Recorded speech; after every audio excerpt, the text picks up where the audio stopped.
Dans un monde rationnel, banal et prévisible, rien n'est aussi intriguant, rien n'est aussi fascinant et angoissant que le sentiment du mystère qui nous envahit lorsque nous faisons face à l'inconnu.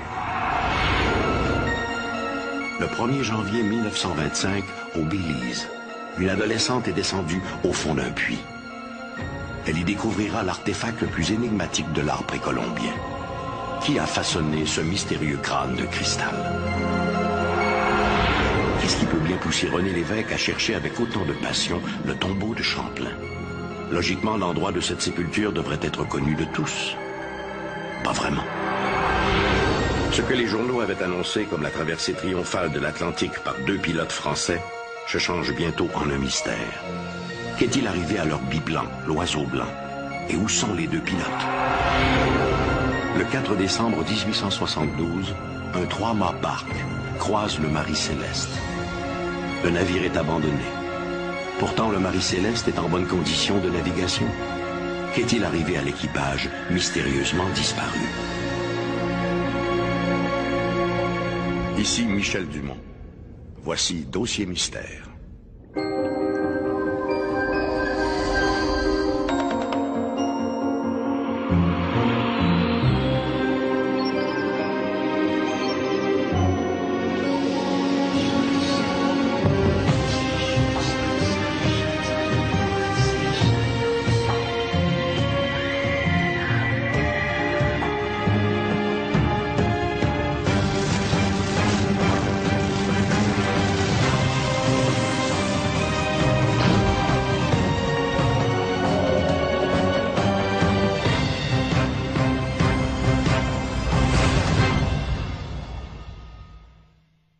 Pour beaucoup d'entre nous, l'archéologie est synonyme d'aventure. C'est Indiana Jones livrant un dernier baroud d'honneur pour sauver les plus fabuleux trésors de l'histoire. Mais tout cela n'est que du cinéma. Vraiment? Un Britannique a inspiré le caractère de ce héros imaginaire, et sa fille adoptive, une franco-ontarienne, a peut-être fait la plus importante découverte de tous les temps.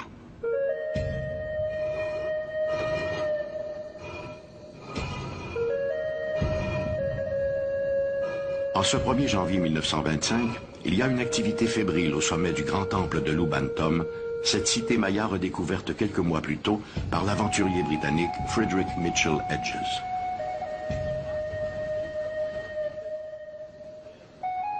C'est un jour très spécial. Une semaine plus tôt, la fille adoptive de Mitchell Hedges, Anna, a remarqué, en regardant par une fissure entre les dalles du temple, un objet brillant tout au fond du puits.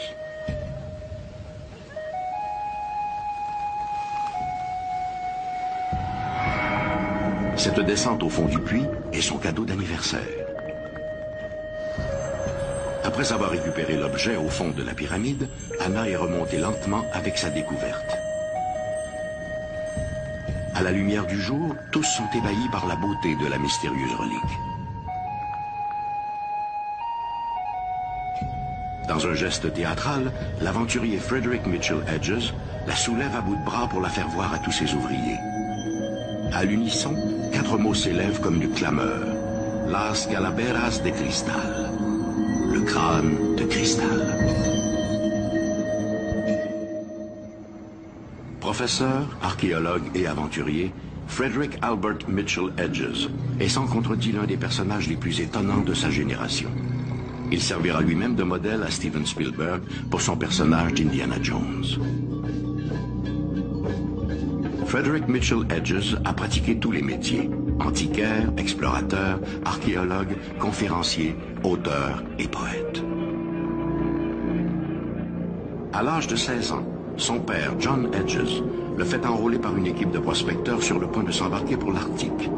Il veut détourner son fils de sa passion pour les récits fabuleux. Loin de décourager l'adolescent, ce premier voyage éveillera au contraire un désir de parcourir le monde en quête d'aventure.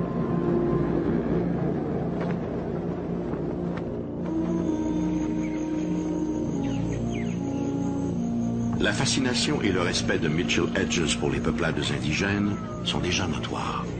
Durant son séjour parmi ces tribus indigènes, les carnets de voyage du jeune aventurier constitueront l'une des toutes premières études ethnologiques de ces peuplades.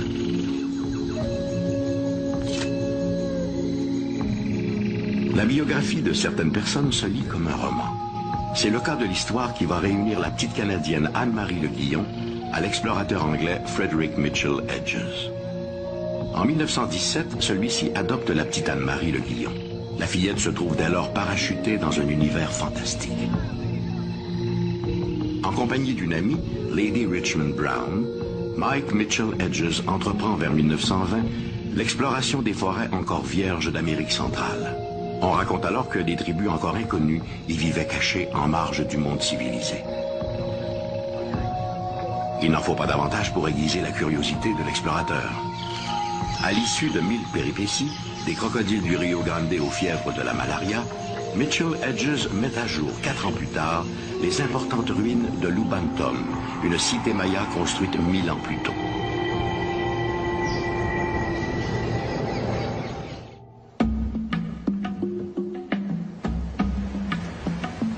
Et c'est au cœur du grand temple de la cité que sa fille adoptive Anna va découvrir l'artefact le plus énigmatique des civilisations précolombiennes.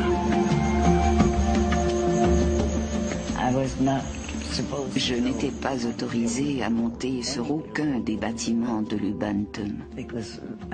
J'aurais pu avoir un accident et mon père était très protecteur. Mais un jour, j'ai entendu 2 indigènes mayas dire que si l'on montait sur l'un des bâtiments, on pouvait voir à des milles à la ronde. Ma curiosité a été plus forte et je suis montée au sommet. J'étais là, regardant l'horizon, quand j'ai été éclairée par les reflets provenant du crâne qui était à l'intérieur de l'édifice. J'étais très excitée et je me suis empressée d'aller le raconter à mon père. Bien sûr, il a commencé à me réprimander en me disant que je ne devais pas grimper là-haut, qu'il était responsable de moi. Mais pour lui aussi, la curiosité a été plus forte et il a dit « Nous allons aller voir ce qu'il y a là-haut ».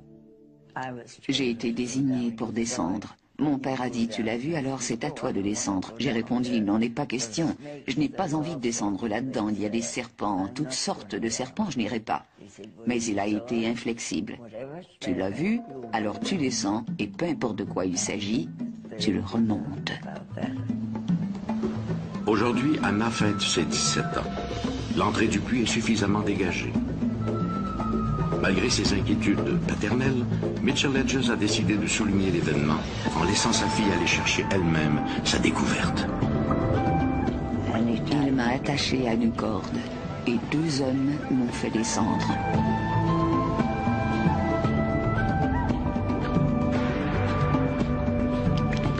La seule chose que je voyais, c'était encore cette lumière. Je l'ai pris, je l'ai enveloppé dans mon chemisier et je l'ai remonté.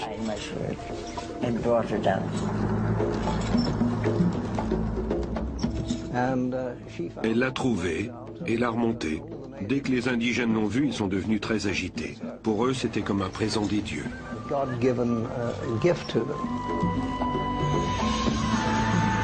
Tous ont les yeux rivés sur le joyau qu'elle tient précieusement. Il s'agit de la représentation d'un crâne humain, grandeur nature, taillé dans un bloc de cristal. Frederick Mitchell Hedges n'a jamais rien vu de pareil. Lorsqu'il a été découvert, personne ne savait exactement de quoi il s'agissait et d'où il venait. Sauf que c'était là un extraordinaire artefact. La partie supérieure du crâne a été découverte en premier. Peu après, on a trouvé le maxillaire inférieur. Un jour, un gamin, comment avait-il réussi à pénétrer l'édifice? Je l'ignore, mais quoi qu'il en soit, il en a ramené la mâchoire inférieure que je n'avais pas vue. Trop effrayée que j'étais.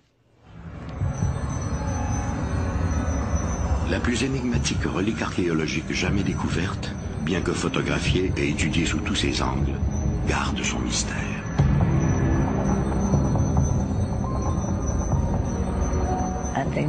Je pense que le véritable secret du crâne réside dans son utilisation comme objet de guérison. Il a guéri de nombreuses personnes et rendu leur vie plus supportable, plus agréable. Le crâne doit savoir que vous croyez en lui et que vous lui faites confiance. Le Le crâne de cristal aurait été fabriqué il y a quelques 17 000 ans afin de transmettre aux générations futures un savoir universel. Cette connaissance serait-elle importée d'un autre monde? Quelle était son utilité? Pourquoi ces artisans mayas ont-ils choisi de lui donner un tel réalisme alors que leur art est invariablement plus stylisé? Quand a-t-il été créé? Et pourquoi est-il fait de cristal? Depuis l'avènement de l'électronique et en particulier de l'informatique, nous savons que le cristal peut être utilisé pour emmagasiner de l'information. Pour les amateurs d'ésotérisme, le choix du cristal par les artisans mayas aurait beaucoup plus à voir avec ses propriétés mémorielles qu'avec son aspect esthétique. Pour eux, le crâne de cristal serait une sorte de disque dur où les anciens auraient stocké un savoir extraordinaire. Mais si le crâne de cristal est ce que prétendent les mystiques, comment avoir accès à ces connaissances millénaires? C'est ici qu'entre en scène Carol Davis.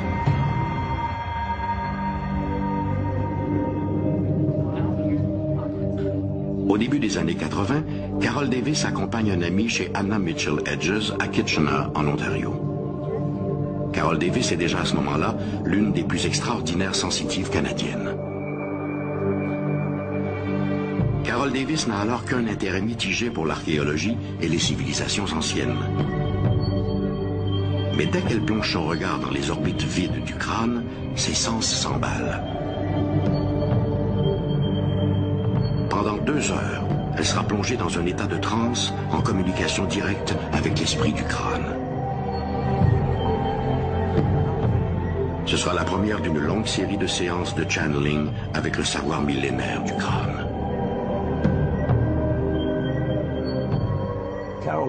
Carol Davis était et est toujours une transmédium respectée et d'une notoriété internationale. Lorsque je l'ai rencontrée, elle avait déjà été en contact avec le crâne. Elle avait psychométrisé le crâne et fait plusieurs séances avec lui, en compagnie de sa propriétaire, Anna Mitchell Hedges. Une légende raconte qu'il y aurait 13 crânes de cristal, gardiens d'un savoir universel. Les descendants des Mayas croient que le jour où les 13 crânes seront à nouveau réunis, ils révéleront leurs secrets. Jusqu'à présent, seulement 6 crânes de cristal ont été découverts. Et les circonstances de leur découverte restent nébuleuses. Le crâne trouvé par Anna Mitchell Hedges est d'une signature si supérieure aux autres qu'on a longtemps pensé qu'il s'agissait d'une œuvre moderne, un faux placé à dessein à l'intérieur du grand temple de Lubantum. Or, une étude menée dans les années 1990 par le British Museum semble plutôt démontrer l'inverse. Le crâne aurait été façonné par une super civilisation, puis confié à des gardiens. Ce sont ces gardiens, possiblement des survivants de la légendaire Atlantide, qui l'auraient apporté en Amérique pour en faire don à des prêtres mayas. Le crâne de cristal demeure l'un des plus fabuleux mystères de l'humanité. Les Mayas croyaient que dans ses reflets, un jour, seront révélés tous les secrets de l'univers. Pour moi, le mystère du crâne de cristal est celui que lui donnent les gens en le voyant, peu importe ce qu'ils ont en tête. C'est comme le calice d'argent, ou toute autre icône du même genre. Les gens placent dans ces icônes ce qu'ils veulent croire et en tirent aussi ce qu'ils désirent. Le crâne de cristal découvert par Anna Mitchell Hedges est l'une des grandes énigmes archéologiques. Quelle était son utilité? Qui en était le propriétaire? Qui l'a sculpté? L'histoire est un curieux mélange de savoir et d'ignorance. Un univers où les certitudes sont rares. Et c'est justement cette ambivalence qui la rend si fascinante. Parce qu'en histoire, contrairement à bien des sciences, l'imaginaire n'est pas une faute, mais une hypothèse. Enquête criminelle, énigmes biographiques, fouilles archéologiques, l'histoire fourmille de zones grises, des incertitudes qui parfois donnent lieu aux plus folles spéculations.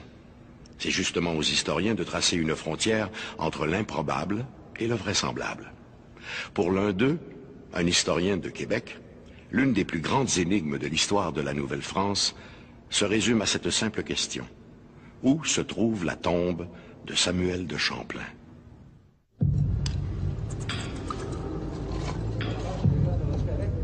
L'action se passe sous la tour du clocher de la basilique de Québec.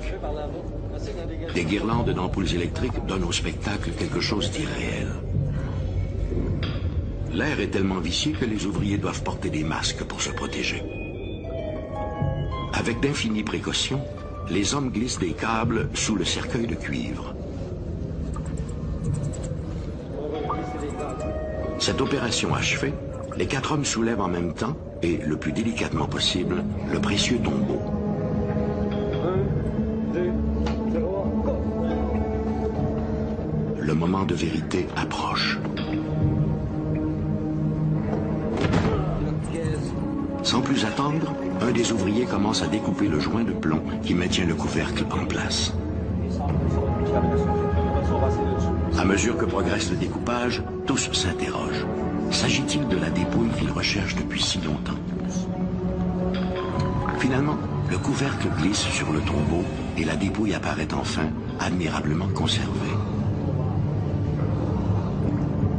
Se pourrait-il que ces ossements soient ceux tant recherchés de Samuel de Champlain, explorateur et fondateur de la ville de Québec?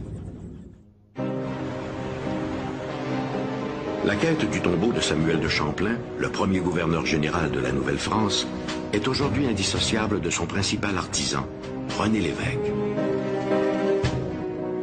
Né à Québec en 1925, ce fils de commerçant se passionne très tôt pour l'histoire de Champlain. C'est à l'occasion d'une fête de la langue française, et c'était M. Leblanc qui parlait de Champlain avec beaucoup de chaleur. Il était extraordinaire, bonhomme, il était très, très attirant, autrement dit, puis on était tous gelés, entendu par ce qu'il disait. Et à la fin, il dit, il est mort en 1635, et il serait déposé là-bas. Il rouvre ses bras comme ça en direction du Collier de la Terre, entre la rue du Trésor, du Fort, Sainte-Anne et Val. Alors, il dit, à part de ça, sous la terrasse, il y a le Fort Saint-Louis, fait par Champlain lui-même. C'était assez pour que je tombe amoureux de Champlain. Pour le jeune René Lévesque, la quête vient de commencer. Dès le lendemain, l'adolescent se faufile sous la terrasse du Frein. Alors qu'il longe ce qui autrefois était une partie des remparts de l'ancienne ville, il peut presque ressentir les effluves du fondateur de Québec. Pour lui, cette quête a quelque chose de mystique. Samuel Champlain avait été nommé cartographe du roi, géographe du roi, c'était la vraie appellation. C'est comme cela que Champlain s'est embarqué à bord de la Bonne Renommée à Honfleur en 1603, la première fois. Bon, là, on sait qu'il est arrivé à Tadoussac, qu'il a remarqué, c'est lui le premier qui a remarqué le site de Québec. En algonquin, apparemment, Québec signifie retrécissement. Et justement, Champlain avait remarqué ce lieu. Il veut dire, il y a les falaises qui protègent d'abord des ennemis et du vent aussi. Le fleuve est plus étroit à cet endroit et les eaux sont très profondes. Donc on pourrait y faire un port pour y emmener des navires de fort tonnage. Samuel de Champlain fonde la ville de Québec en 1608 et le roi Henri V le nomme premier gouverneur général du pays. Sa générosité et son grand sens de l'honneur et de la justice lui valent la sympathie des communautés autochtones. Toute sa vie en terre d'Amérique, il aura sans cesse cherché à harmoniser l'ancien et le nouveau monde. Champlain, d'abord, il est décédé à peu près à l'âge de 70 ans. Il était paralysé depuis quelques mois. Il était au Fort Saint-Louis, dans une petite sa chambre à lui. Puis il pouvait écrire quand même, parce qu'on voit à son testament, on voit qu'il y a une écriture qui est là, mais est un peu malmenée. Mais quand même, c'est ça. Et après ça, ben, il est mort le jour de Noël. La nuit de Noël, le jour. Alors là, c'était une catastrophe dans le pays, parce que c'était le père fondateur qui partait, là. Il y a eu une très belle cérémonie religieuse, il y a eu un défilé dehors dans la rue Buade, ce coin-là, jusqu'à l'église paroissiale, puis qui était justement l'église Sainte-Anne de Recouvrance, dans le char de Frontenac. Peu de choses sont connues sur l'époque et sur l'endroit où a été inhumé Samuel de Champlain. Pour l'essentiel, les historiens doivent s'en remettre au journal personnel de Charles Huot de Montmagny, deuxième gouverneur général de la Nouvelle-France et responsable de l'inhumation de Champlain. Montmagny écrit avoir fait déposer le corps de son prédécesseur dans la chapelle Champlain et d'avoir fait placer à ses côtés les corps de ses amis, le père Charles Rimbaud et M. François de Ré. Mais où se trouve exactement cette chapelle Champlain? Voilà la clé du problème.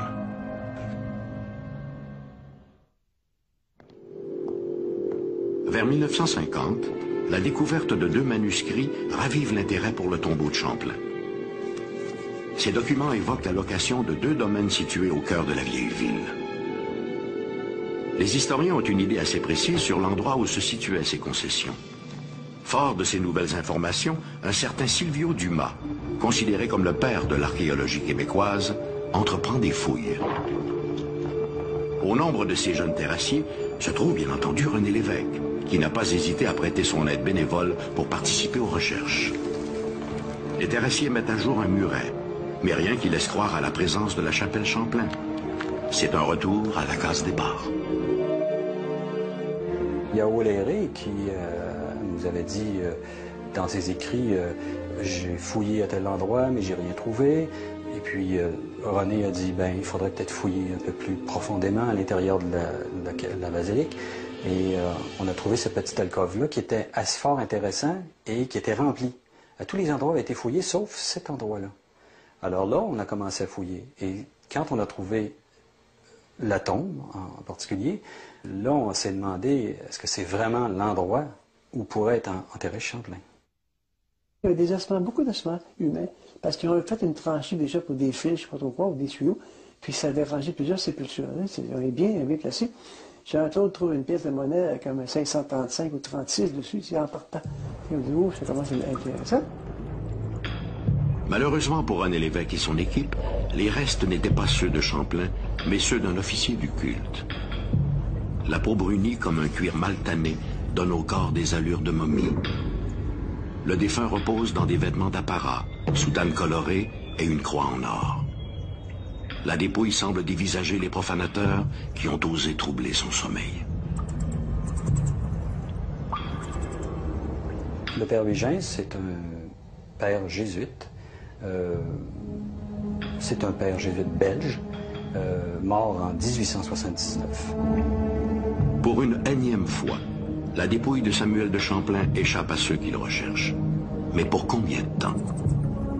René Lévesque a récemment mis la main sur un manuscrit aux archives de la ville de Québec, qui pourrait bien le mener directement au tombeau de Champlain, juste à temps pour le 400e anniversaire de la ville de Québec.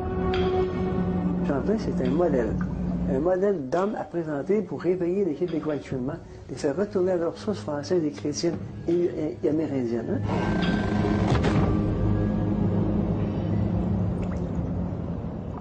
Dans leur quête de la vérité, les historiens, comme les policiers, ne doivent négliger aucun indice. C'est grâce à la persévérance, et parfois à l'entêtement, que l'histoire révèle des secrets là où tout paraissait limpide. Sans ce travail de bénédictin, l'histoire prendrait vite des allures de roman sans surprise.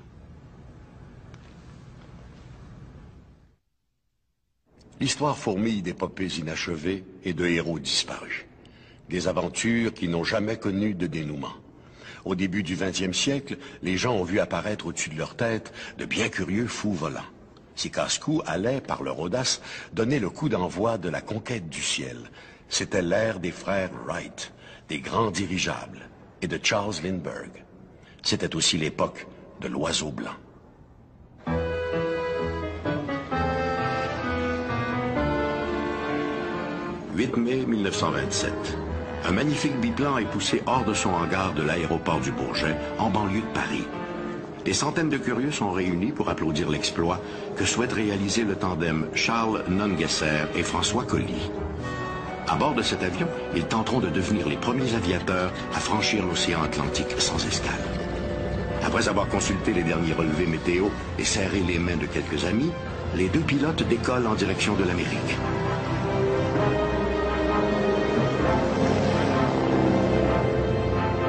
Quelques minutes plus tard, ils larguent le train d'atterrissage pour alléger l'appareil et réduire la friction de l'air.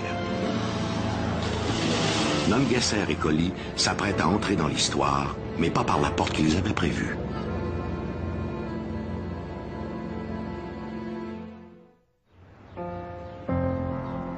Au début de 1927, de nombreux aviateurs sont engagés dans une course contre la montre. Tous veulent être les premiers à franchir l'Atlantique sans escale et ainsi remporter le prix Orteig, assorti d'un montant de 20 000 $. C'est un tandem français, le navigateur François Colly et le pilote Charles Nungesser, qui ont été les premiers à tenter l'exploit au printemps de la même année. Charles Nungesser était l'un des plus fameux pilotes français de la Première Guerre mondiale. On lui reconnaissait officiellement avoir abattu 45 avions, mais officieusement on parlait volontiers de 107. Chaque fois que Charles Nungesser montait à bord d'un avion pour réaliser ses exploits, il s'assurait d'y apposer sa signature. Un macabre dessin représentant un cercueil et un crâne à l'intérieur d'un cœur noir.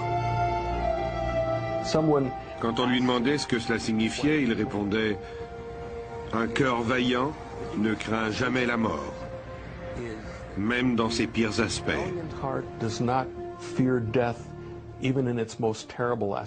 Cela représentait très bien son caractère.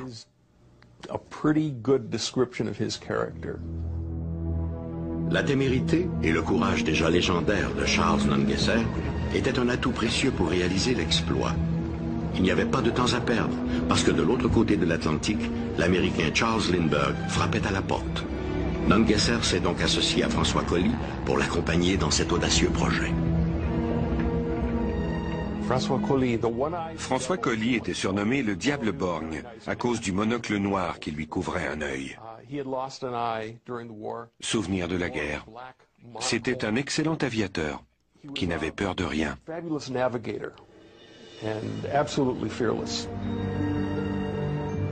Décoré de la Croix de guerre et fait officier de la Légion d'honneur, Colly a terminé la Première Guerre mondiale comme capitaine d'escadrille.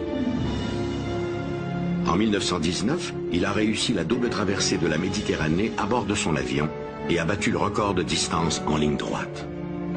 Avant de réaliser la première traversée de l'Atlantique sans escale, Nungesser et Colly devaient trouver le meilleur appareil qui pouvait leur permettre d'atteindre leur objectif. Surnommé l'Oiseau blanc, l'appareil qu'ils ont sélectionné a dû être adapté pour un vol aussi long.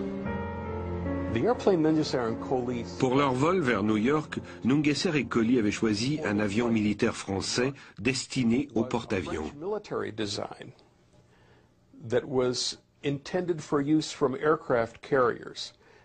Un appareil de conception géniale. En cas d'avarie, le train d'atterrissage pouvait être largué. Et son fuselage semblable à la coque d'un bateau lui permettait d'amérir en attendant les secours. En se délestant du train d'atterrissage une fois en vol, le poids de l'avion était considérablement réduit, un élément important compte tenu de la grosseur du biplan. L'avion était immense, d'une longueur de 9 mètres et d'une envergure de 17 mètres. Il avait une capacité de 3800 litres d'essence. C'était la première fois qu'un avion réussissait à décoller avec assez de carburant pour tenter une traversée de l'Atlantique. Et tout le monde croyait qu'ils allaient réussir.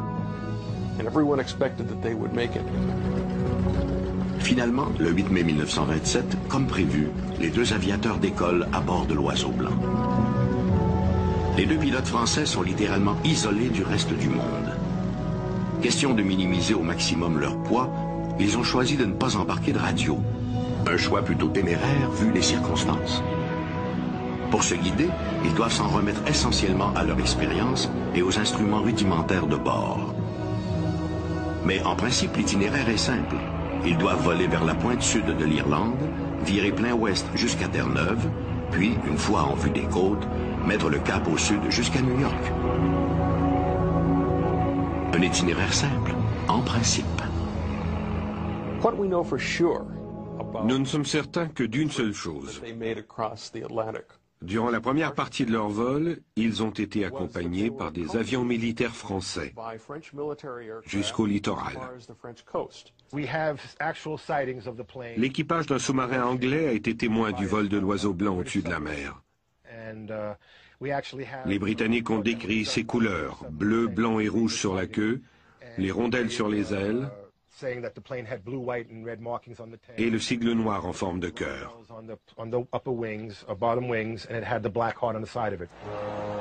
Le lendemain, malgré une température non favorable, les gens attendent avec impatience l'arrivée de l'oiseau blanc. Le port de New York est rempli de bateaux et tous cherchent à savoir où en sont Nungesser et Collie. On a rapporté avoir aperçu l'avion au-dessus de Terre-Neuve, de la Nouvelle-Écosse et de Boston. Tous s'attendaient à ce qu'il arrive d'une minute à l'autre. Par anticipation, un quotidien de Montréal, le journal La Presse, annonce pour 17 heures l'atterrissage des deux vainqueurs de l'Atlantique. En France, l'enthousiasme est national. L'odyssée des deux aviateurs fait la manchette de toute la presse. Mais bientôt, ces informations seront démenties. L'avion des deux Français ne s'est jamais posé à New York. À l'euphorie succède l'inquiétude. Le 11 mai, Nungesser et Collie manquent toujours à l'appel. Le pire est à craindre. Leurs réserves de carburant doivent être maintenant épuisées depuis longtemps. On entreprend des recherches, mais en vain. Les deux aviateurs ont-ils tout de même réussi la traversée sans pour autant atteindre leur destination finale?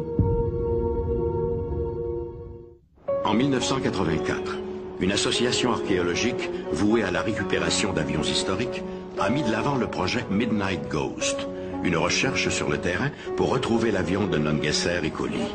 Sous les directives de Richard Gillespie, un passionné d'histoire et d'aviation, le groupe a évalué toutes les rumeurs concernant les lieux possibles où se serait écrasé l'oiseau blanc.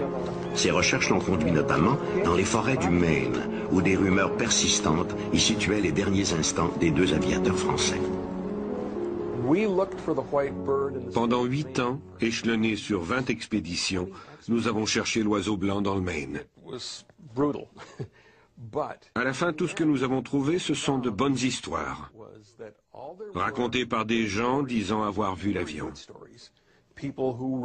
et quelques morceaux d'appareils trouvés en forêt, suggérant peut-être la présence d'un avion.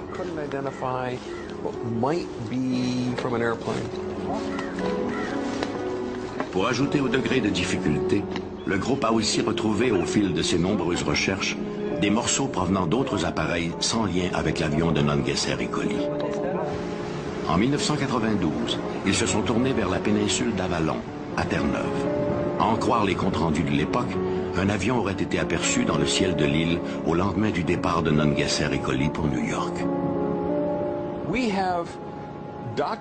Il existe des rapports écrits provenant de citoyens de Terre-Neuve de l'époque.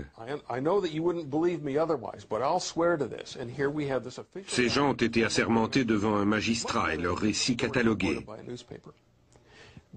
Lorsque l'on regarde de plus près ces documents, ils donnent un itinéraire séquentiel tout le long de la côte de Terre-Neuve. À l'aide d'appareils sophistiqués, Richard Gillespie a acquis la certitude qu'un avion s'était bel et bien écrasé dans la région de Gull Pond, au cœur des marécages de Cape Shore, sur la péninsule d'Avalon. Malheureusement, aucun des débris retrouvés dans le secteur n'a été formellement identifié comme provenant de l'oiseau blanc.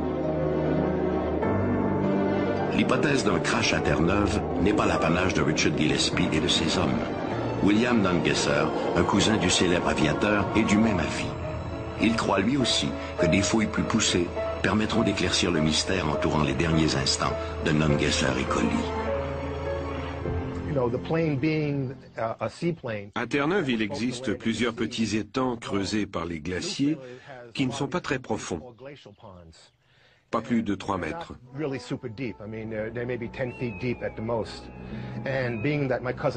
Puisque l'avion avait largué son train d'atterrissage et qu'il ne lui était plus possible que d'amérir, ils ont probablement essayé de se poser sur l'un de ces étangs. Un résident de l'endroit a d'ailleurs rapporté avoir vu un avion en détresse qui cherchait un endroit où se poser.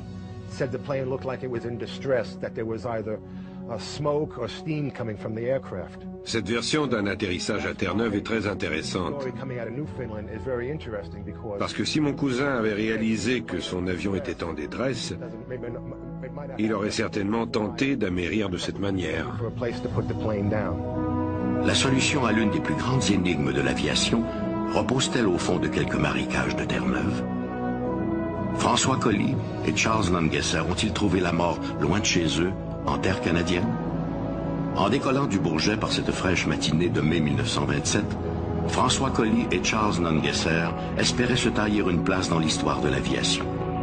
Ils ont plutôt ouvert la porte à l'Américain Charles Lindbergh, qui a réussi la traversée quelques jours seulement après leur tentative infructueuse. La disparition de l'avion de Nungesser et Colly s'inscrit dans les grandes énigmes de l'histoire. Que s'est-il passé à bord de l'Oiseau Blanc? Les deux aviateurs français ont-ils réellement atteint le Canada, comme certains le croient, ou se sont-ils simplement abîmés en mer? Si plusieurs pensent que la découverte de cette épave représenterait la fin de l'énigme, au chapitre des disparitions, l'histoire nous rappelle que le mystère est parfois si complexe que la solution ne représente que le début du questionnement. Il est raisonnable de croire que la disparition de Nungesser et Colly soit liée à quelques problèmes mécaniques. Mais comment réagirions-nous si demain, des archéologues annonçaient avoir découvert l'Oiseau Blanc au milieu de la forêt, encore en parfait état de marche? La surprise et l'étonnement, sans doute. Et c'est probablement ce qu'ont ressenti les hommes du Dei Gracia lorsqu'ils sont montés à bord d'une autre grande énigme de l'histoire, la Marie Céleste.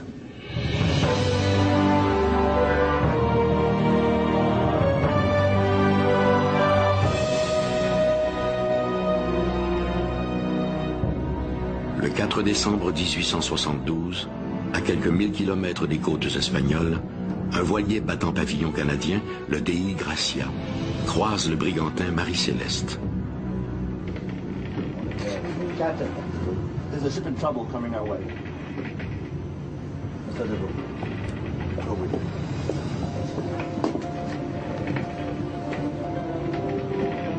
Vu du Dei Gracia, le Marie Céleste semble complètement désorienté.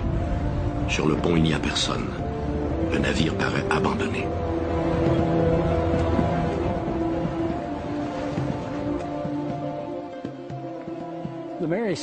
La Marie Céleste, initialement nommée Amazon, a été construite à quelques mètres d'ici.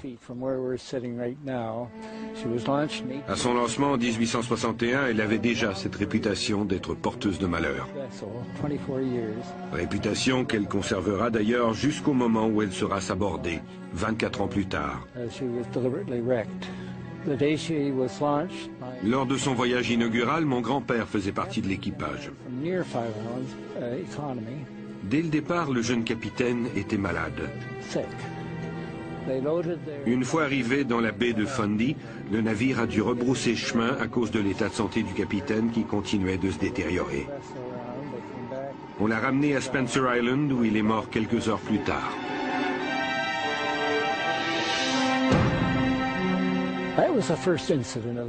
Ce n'est pas la seule fois qu'on allait déplorer la perte d'un capitaine à bord de l'Amazon.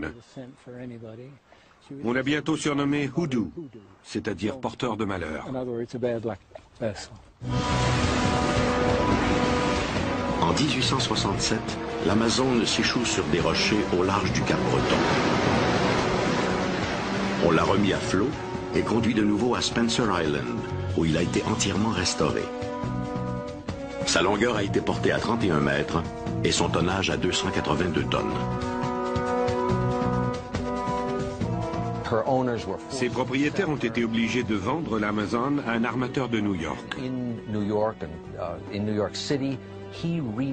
Mais la superstition était toujours bien présente. On l'a alors renommée Marie Céleste, en espérant que ce nom briserait son aura de malchance. Ce ne fut pas le cas. On la retrouve ensuite naviguant à destination de Gênes en Italie avec une cargaison de 1700 barils d'alcool. Elle n'arrivera jamais à destination. L'équipage disparaît entre Staten Island et Gibraltar. Pour le capitaine du Dei Gracia, David Reed Morehouse, cette rencontre a quelque chose d'ironique. Non seulement il connaît bien le capitaine du navire moribond, Benjamin Briggs, mais il y a quelques semaines à peine, les deux navires ont appareillé du port de New York.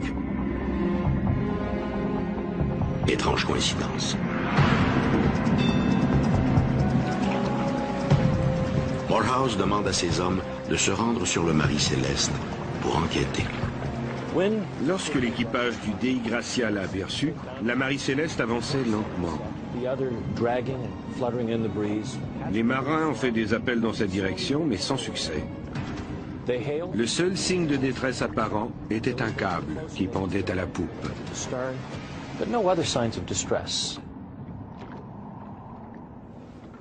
Le vaisseau était abandonné. Il n'y avait aucun signe de vie. Mais des indices montraient qu'une certaine fébrilité avait dû régner à bord. C'était un vrai mystère. Le Marie Céleste est tout à fait désert.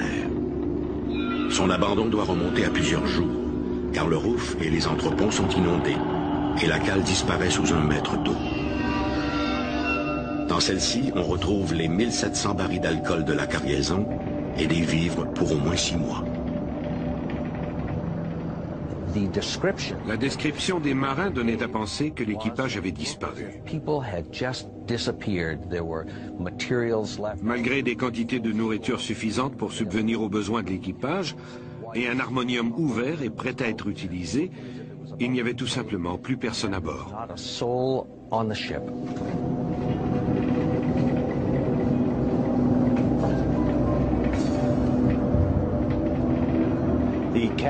La cabine du capitaine était en partie inondée et en désordre.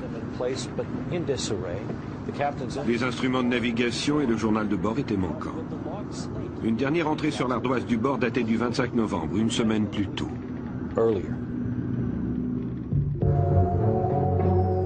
Le vaisseau fantôme est alors remis à ses armateurs de New York, sans pour autant que les experts aient trouvé une explication à son abandon. Le Marie Céleste va continuer à bourlinguer à travers le monde. Partout où il amarre, il attire les curieux. Plusieurs ont tenté d'élucider le mystère, mais en vain. La mutinerie, les monstres marins, le surnaturel, toutes ces spéculations n'ont fait qu'ajouter à la mauvaise réputation de la Marie Céleste. Réputation aggravée par un acte de baraterie commis par son dernier propriétaire. Le 2 novembre 2000, une équipe de télévision canadienne découvre finalement l'épave du Marie Céleste au large d'Haïti. Mais sa découverte ne résoudra pas pour autant un des plus grands mystères de l'histoire maritime. Malheureusement, cette découverte ne nous éclaire pas beaucoup sur les circonstances de ce mystère survenu dans l'Atlantique Nord en 1872. Évidemment, j'ai ma propre opinion. L'équipage a apparemment abandonné la Marie Céleste dans un moment de panique.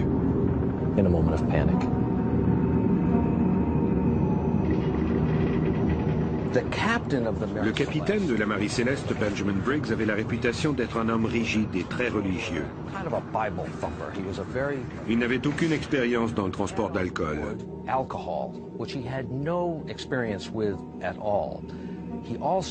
Son épouse et sa fillette de 2 ans l'accompagnaient aussi lors de ce voyage. À mon avis, de l'alcool a dû s'écouler et provoquer des vapeurs. Briggs a paniqué et fait monter l'équipage à bord du canot de sauvetage attaché en remorque à la Marie Céleste.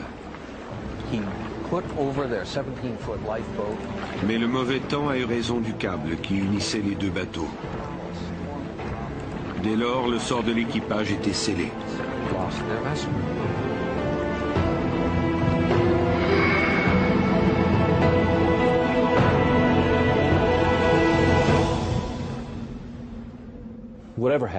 Peu importe ce qui est arrivé, ce mystère est synonyme de tragédie.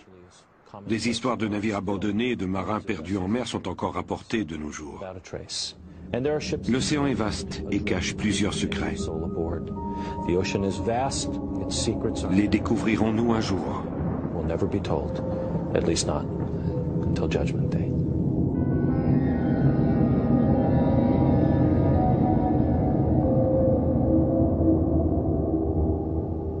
L'Oiseau blanc et la Marie Céleste, 2 noms synonymes de mystère et d'intrigue. Nungesser et Collie se sont-ils écrasés dans un marécage de Terre-Neuve? L'équipage de la Marie Céleste a-t-elle abandonné le navire sans réfléchir aux conséquences de ses actes? L'Oiseau blanc et la Marie Céleste, 2 noms qui nous rappellent que de l'ignorance des faits de la petite histoire derrière les événements naissent les plus grandes énigmes. Disparitions mystérieuses, faits étranges, légendes fabuleuses. quelqu'un pourrait peut-être nous révéler enfin la vérité cachée derrière ces mystères extraordinaires. Et peut-être que cette personne, c'est vous. Dans un monde rationnel, banal et prévisible, rien n'est aussi intriguant, rien n'est aussi fascinant et angoissant que le sentiment du mystère qui nous envahit lorsque nous faisons face à l'inconnu. Le 1er janvier 1925, au Belize, une adolescente est descendue au fond d'un puits. Elle y découvrira l'artefact le plus énigmatique de l'art précolombien. Qui a façonné ce mystérieux crâne de cristal? Qu'est-ce qui peut bien pousser René Lévesque à chercher avec autant de passion le tombeau de Champlain? Logiquement, l'endroit de cette sépulture devrait être connu de tous. Pas vraiment. Ce que les journaux avaient annoncé comme la traversée triomphale de l'Atlantique par 2 pilotes français se change bientôt en un mystère. Qu'est-il arrivé à leur biplan, l'oiseau blanc? Et où sont les 2 pilotes? Le 4 décembre 1872, un 3-mâts barque croise le Marie Céleste. Le navire est abandonné. Pourtant, le Marie Céleste est en bonne condition de navigation. Qu'est-il arrivé à l'équipage mystérieusement disparu? Ici Michel Dumont. Voici Dossier Mystère.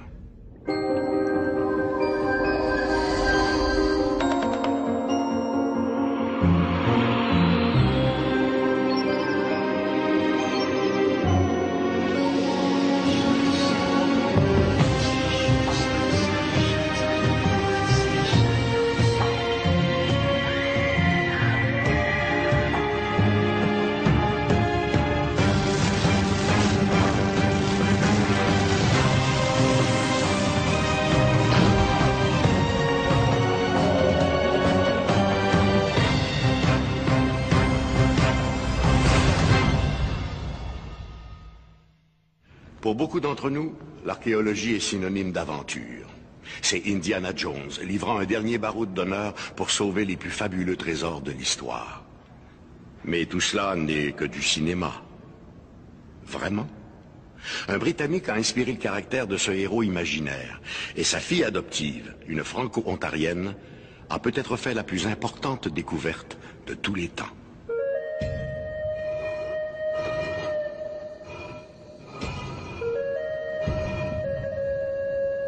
En ce 1er janvier 1925, il y a une activité fébrile au sommet du grand temple de Lubantum, cette cité maya redécouverte quelques mois plus tôt par l'aventurier britannique Frederick Mitchell Hedges.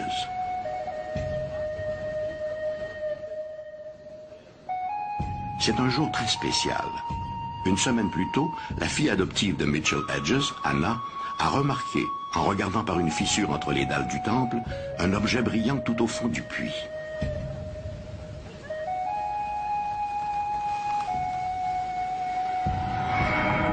Cette descente au fond du puits est son cadeau d'anniversaire. Et mon père était très protecteur.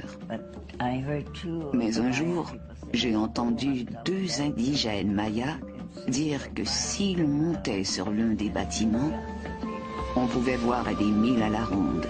Ma curiosité a été plus forte et je suis montée au sommet. J'étais là, regardant l'horizon, quand j'ai été éclairé par les reflets provenant du crâne qui était à l'intérieur de l'édifice. J'étais très excitée et je me suis empressée d'aller le raconter à mon père. Bien sûr, il a commencé à me réprimander en me disant que je ne devais pas grimper là-haut, qu'il était responsable de moi. Mais pour lui aussi, la curiosité a été plus forte et il a dit « Nous allons aller voir ce qu'il y a là-haut ». J'ai été désignée pour descendre. Mon père a dit « Tu l'as vu, alors c'est à toi de descendre ». J'ai répondu « Il n'en est pas question. Je n'ai pas envie de descendre là-dedans. Il y a des serpents, toutes sortes de serpents, je n'irai pas ». Mais il a été inflexible. « Tu l'as vu, alors tu descends, et peu importe de quoi il s'agit, tu le remontes ». Aujourd'hui, Anna fête ses 17 ans. L'entrée du puits est suffisamment dégagée. Malgré ses inquiétudes paternelles, Mitchell Hedges a décidé de souligner l'événement en laissant sa fille aller chercher elle-même sa découverte. Il m'a attachée à une corde et 2 hommes m'ont fait descendre.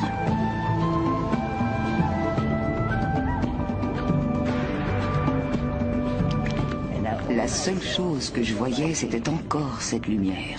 Je l'ai pris, je l'ai enveloppé dans mon chemisier et je l'ai remonté.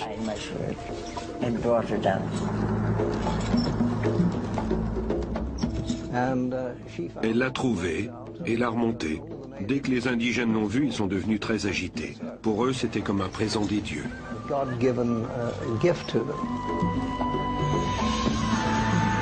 Tous ont les yeux rivés sur le joyau qu'elle tient précieusement.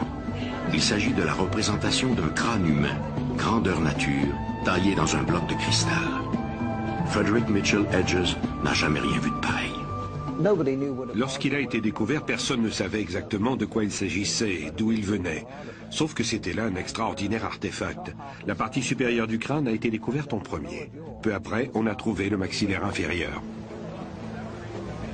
Un jour, un gamin, comment avait-il réussi à pénétrer l'édifice? Je l'ignore. Mais quoi qu'il en soit, il en a ramené la mâchoire inférieure que je n'avais pas vue. Trop effrayé que j'étais. La plus énigmatique relique archéologique jamais découverte, bien que photographiée et étudiée sous tous ses angles, garde son mystère.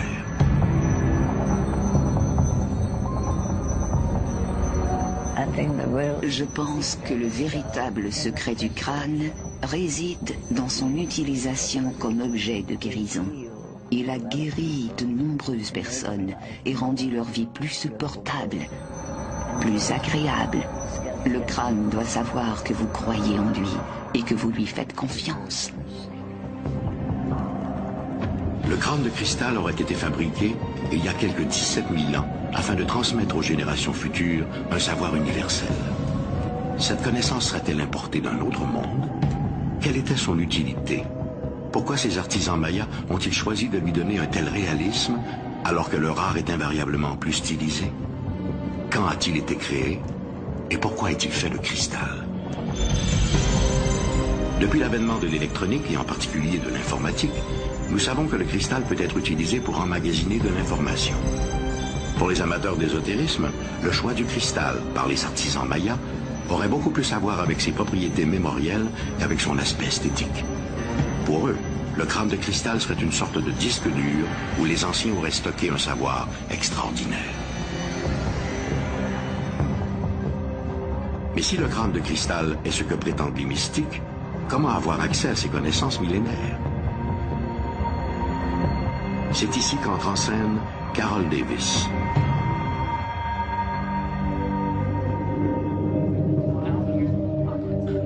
Au début des années 80, Carol Davis accompagne un ami chez Anna Mitchell Hedges à Kitchener, en Ontario. Carol Davis est déjà à ce moment-là l'une des plus extraordinaires sensitives canadiennes. Carol Davis n'a alors qu'un intérêt mitigé pour l'archéologie et les civilisations anciennes. Mais dès qu'elle plonge son regard dans les orbites vides du crâne, ses sens s'emballent. Pendant 2 heures, elle sera plongée dans un état de transe en communication directe avec l'esprit du crâne. Ce sera la première d'une longue série de séances de channeling avec le savoir millénaire du crâne.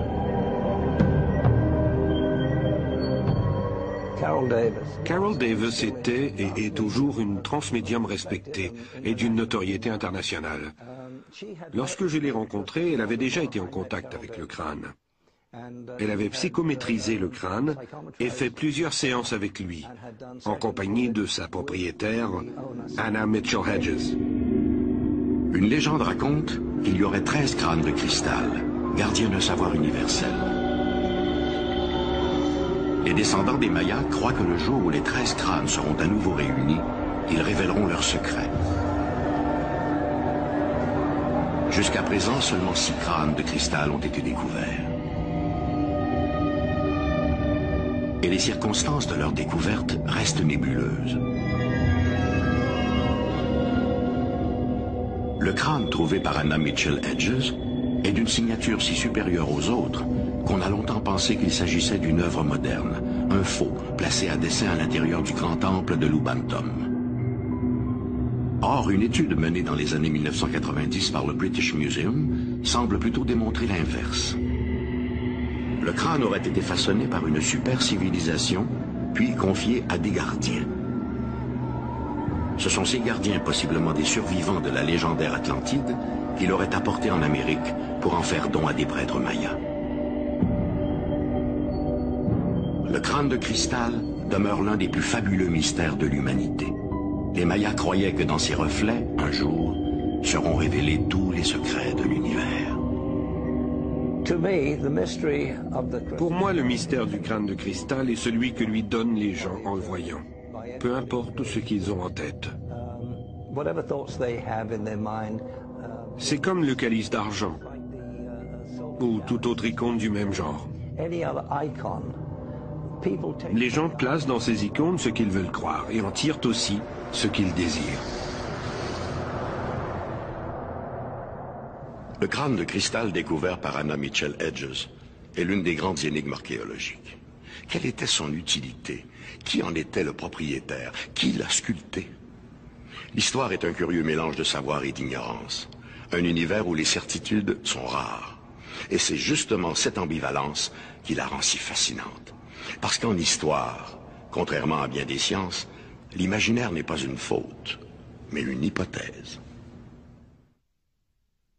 Enquête criminelle, énigmes biographiques, fouilles archéologiques, l'histoire fourmille de zones grises, des incertitudes qui parfois donnent lieu aux plus folles spéculations. C'est justement aux historiens de tracer une frontière entre l'improbable et le vraisemblable.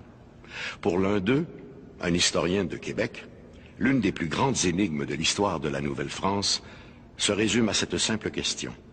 Où se trouve la tombe de Samuel de Champlain?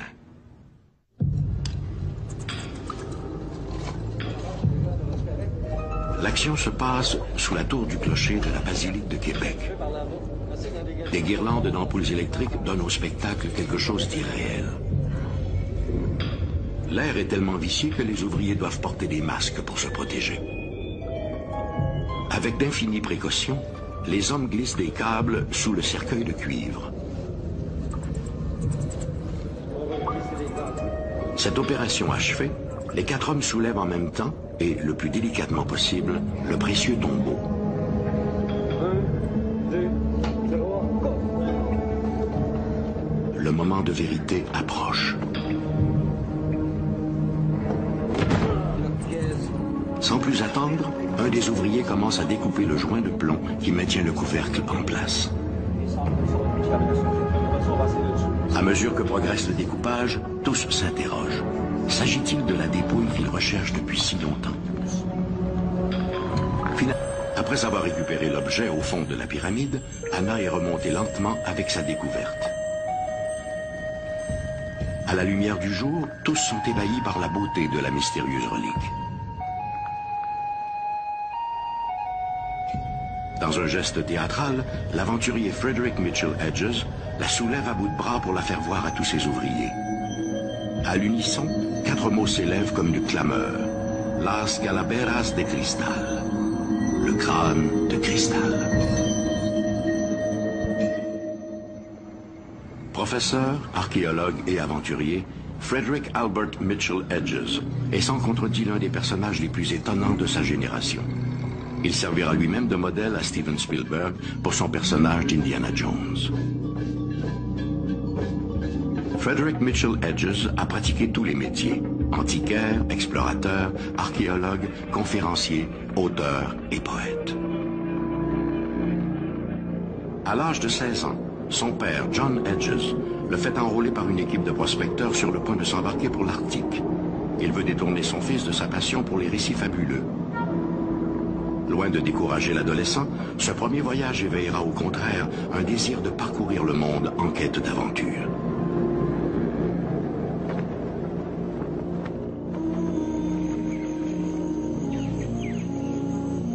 La fascination et le respect de Mitchell Hedges pour les peuplades indigènes sont déjà notoires. Durant son séjour parmi ces tribus indigènes, les carnets de voyage du jeune aventurier constitueront l'une des toutes premières études ethnologiques de ces peuplades.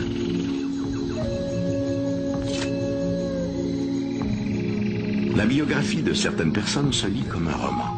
C'est le cas de l'histoire qui va réunir la petite Canadienne Anne-Marie Le Guillon à l'explorateur anglais Frederick Mitchell Hedges. En 1917, celui-ci adopte la petite Anne-Marie Le Guillon.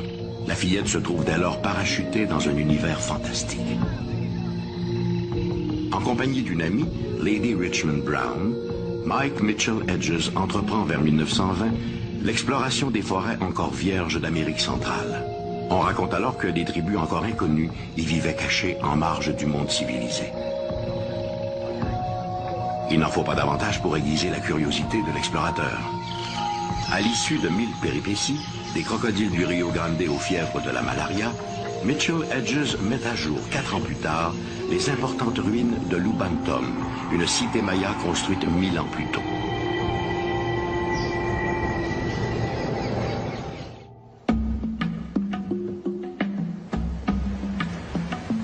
Et c'est au cœur du grand temple de la cité que sa fille adoptive Anna va découvrir l'artefact le plus énigmatique des civilisations précolombiennes. Je n'étais pas autorisée à monter sur aucun des bâtiments de Lubantum. J'aurais pu avoir un accident